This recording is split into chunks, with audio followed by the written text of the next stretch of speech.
Department of Science and Innovation and its partners hosted the first open dialogue on the establishment of MNRA Technology Transfer Hub, set to transfer knowledge to African manufacturers on how to make MNRA vaccines like Pfizer and Moderna vaccines. The multi-stakeholder event was held under the theme Strengthening Africa's Vaccine Manufacturing Capacity through the South African MNRA Technology Transfer Hub. So thank you. So I think it's always important to have a medical research council that's well established between the Department of Health and the Department of Science and Innovation, because we can leverage the expertise of the DSI and the expertise of the NDOH and remain relevant for health in this country and for pandemics.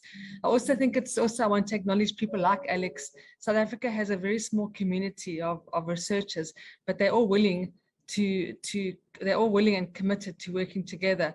And so we're part of a very vibrant and collaborative research network, which is really incredible.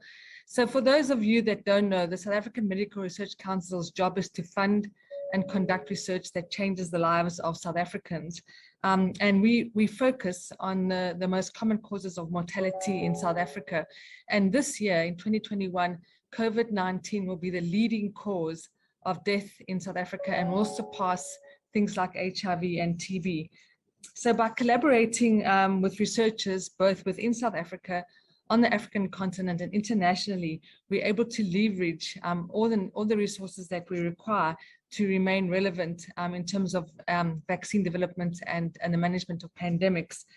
And we work with various universities in South Africa. We also try and ensure that we pay attention to diversity and make sure that we also support the development of research in historically disadvantaged institutions and pay attention to diversity and capacity development.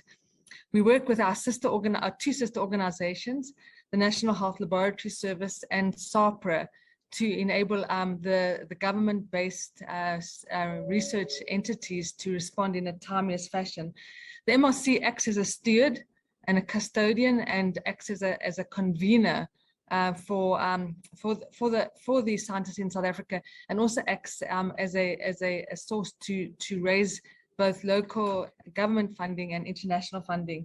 So we're well positioned within the Department of Science and Innovation and Department of Health to really be responsive as a medical research council. For our work, we will support the project development. We will support the fundraising and co-funding of these initiatives.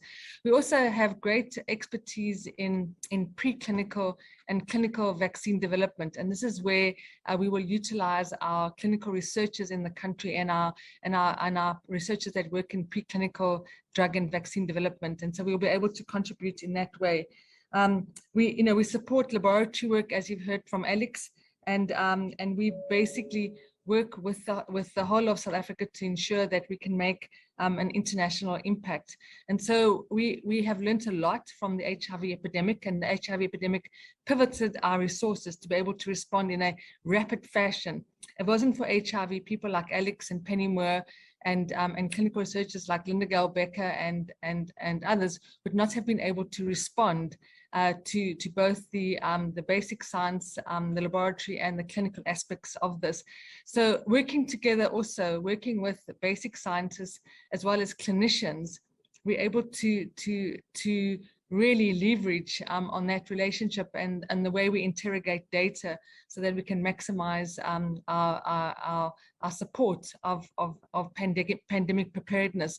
And so the MRC is very committed with the university partners and scientists in South Africa to work with the NDOH and the Department of Science and Innovation to make sure that we are catalytic in the development of this mRNA hub, and that we use this mRNA hub not only to help us with SARS-CoV-2, but also to help us with TB and HIV in the future. We need better vaccines for TB, and we need a vaccine for HIV.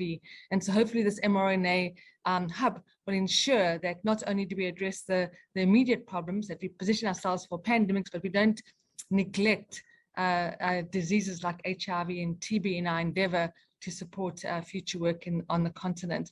So I'm very excited to be part of this, and I'm very proud of the scientists of South Africa and the collaborative fashion. Thank you very much, Don.